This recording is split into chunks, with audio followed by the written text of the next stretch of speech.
Marshal Ben Rodriguez had been hunting the ghost of Denver for 3 years, a card sharp so skilled that victims didn't realize they'd been cheated until hours after losing everything.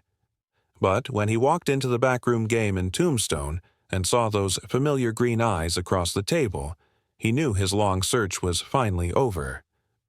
The woman he'd been chasing was also the woman he'd once loved. Arizona Territory, spring of 1884. The Silver Dollar Saloon in Tombstone was the kind of establishment where respectable folks didn't venture after dark. But Federal Marshal Ben Rodriguez wasn't there for the whiskey or the entertainment. He was hunting a ghost. For 3 years, reports had filtered in from across the territories about a mysterious card player known only as the Ghost of Denver. The name came from the way victims described the experience, sitting across from someone who seemed to read their very souls, who knew their tells before they knew them themselves, who could make cards dance to an invisible tune. The ghost never took everything. That was part of the legend. Always left just enough for the mark to keep their dignity, to walk away thinking they'd simply had a streak of bad luck. It was only later, sometimes days later, that they'd realize the impossibility of what they'd witnessed. By then, the ghost had vanished like morning mist. Ben pushed through the saloon's batwing doors, his badge hidden beneath his dusty coat. The main floor was crowded with miners, cowboys, and drifters nursing their drinks and their regrets. But Ben wasn't interested in the public games. His informant had told him about the serious money-changing hands in Murphy's back room. He made his way through the crowd, nodding to the bartender who'd been paid well to look the other way. The back room was smaller, dimmer, filled with cigar smoke and tension. 5 players sat around a green felt table, but Ben's attention fixed immediately on the one facing the door. She was older now, her auburn hair darker and pulled back in a severe style that emphasized the sharp angles of her face. But those eyes, those impossibly green eyes that had haunted his dreams for 8 years, were unmistakable. Victoria Sinclair. The woman who'd disappeared from his life without explanation, leaving only a note saying she couldn't be the wife of a lawman. The woman he'd loved more than life itself. She looked up as he entered, and for just a moment, her carefully composed mask slipped. He saw surprise, recognition, and something that might have been regret flash across her features. Then the mask was back in place, and she was just another player in a high-stakes game. "Gentlemen," Ben said, approaching the table. "Mind if I buy in?" The other players looked him over, a travel-worn man with calloused hands and patient eyes. They saw a potential mark, someone with money burning a hole in his pocket. "Stakes are steep," growled Pete Morrison, a local mine foreman. $100 minimum buy-in." Ben pulled out a roll of bills, carefully counted out the money. "I reckon I can handle it." As he settled into the empty chair, Victoria, who'd introduced herself to the others as Mrs. Catherine Vale, dealt the next hand with fluid precision. Her fingers moved over the cards like a pianist over keys, and Ben found himself watching those hands with growing amazement. She was good, better than good. She was supernatural. Over the next 2 hours, Ben watched her work. It wasn't obvious cheating, no marked cards, no sleight of hand that the untrained eye could catch. Instead, she played the players. She read their breathing, their posture, the way they held their cards. She knew when they were bluffing, when they were confident, when they were desperate, and she manipulated them accordingly. A slight shift in her own posture would cause Morrison to fold a winning hand. A carefully timed sigh would make the traveling merchant across from her raise when he should have folded. She orchestrated the entire game like a conductor leading an orchestra. But she wasn't winning big. That was the genius of it. She'd take a pot here, lose one there, always staying just ahead but never enough to raise suspicions. To the other players, she was simply having a lucky night. Ben, however, was watching her eyes, and in those green depths he saw something that chilled him. This wasn't just a game to her. It was survival. Every victory, no matter how small, was a step further from something that terrified her. When the game finally broke up near midnight, Victoria had won modest amounts from each player. Nothing that would hurt them, Nothing that would make them remember her face with anger. The perfect crime, leaving no real victims. As the others filed out, Ben remained seated. Victoria gathered her winnings slowly, aware that she was now alone with the man who'd been hunting her. "Hello, Victoria," he said quietly. She didn't look up. "I don't know anyone by that name." Victoria Marie Sinclair, born in San Antonio, 1859. Father was a circuit judge, mother taught school. You had a scar on your left shoulder from falling out of an apple tree when you were 7. Her hands stilled. "That woman died 8 years ago." "Did she?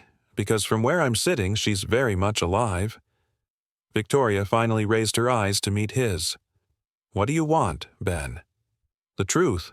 Why did you run? Why did you become this?" Victoria laughed, but there was no humor in it. "This? You mean successful? Independent? Able to take care of myself?"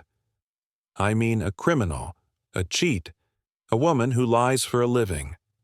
Victoria's eyes flashed with anger. "Don't you dare judge me.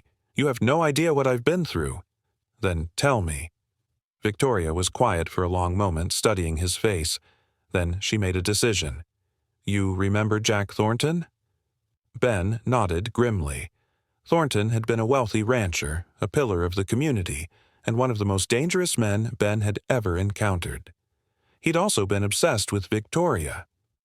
"After you left for your assignment in Santa Fe, he came calling, said he'd spoken to my father about a marriage arrangement. When I refused, he convinced my father that the family needed his financial support." Ben felt ice form in his stomach. "Victoria." "I ran on our wedding night. But Thornton didn't give up. He hired men to find me, to bring me back, said I was his property now, his wife in the eyes of God and law." Victoria's voice grew harder. "I learned quickly that being a runaway wife made me prey to every man who thought he could claim me. I needed skills that would keep me alive, keep me moving, keep me independent. Why didn't you come to me? I would have—" "What? Quit your job? Give up everything you'd worked for? I read about your promotions in the newspapers, Ben. You were building the career you'd always dreamed of." Ben reached across the table, covered her hand with his. "I would have given it all up for you." Victoria pulled her hand away gently. "I know. That's why I couldn't ask." They sat in silence for several minutes, the weight of 8 years settling between them. "I have to arrest you," Ben said finally. Victoria nodded. "I know. Unless—" She looked up sharply. "Thornton's dead, killed in a land dispute 2 years ago. Whatever hold he had over you is gone. There are warrants for the ghost of Denver, but Catherine Vale, Victoria Sinclair, those women are clean slates." Victoria stared at him. "What are you saying?" "I'm saying maybe it's time for the ghost to disappear for good.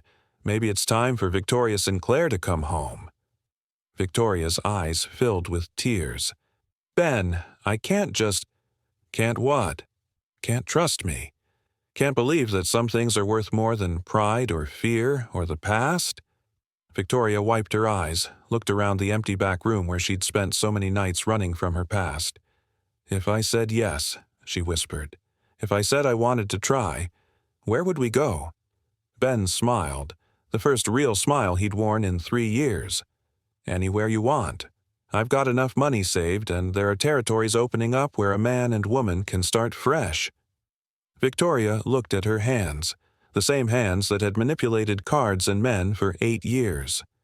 "These hands have done terrible things."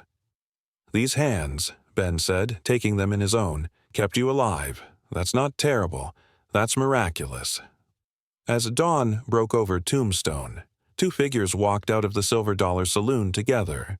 The ghost of Denver was never seen again, but in a small town in Oregon Territory, a woman named Victoria Rodriguez was known for her kindness to strays and her uncanny ability to read people's hearts. And her husband, the retired marshal, never asked about the small tin box she kept hidden in their bedroom closet, the one that held a deck of cards she never touched but couldn't quite bring herself to throw away. Ben and Victoria's story reminds us that sometimes the people we're hunting are also the people we're trying to save. The line between justice and mercy becomes blurred when the heart is involved, and sometimes love is the only law that truly matters. If this tale of second chances and hidden pasts moved you, subscribe to the Frontline Voice for more complex frontier stories. Hit that like button if you believe everyone deserves a chance at redemption. Tell us in the comments, would you give up everything to save someone you love? Share this story with someone who understands that the past doesn't have to define the future. Thanks for joining us where justice meets mercy, and where the cards of fate sometimes deal a winning hand to those who've lost everything. Until next time, remember that some ghosts are worth bringing back to life.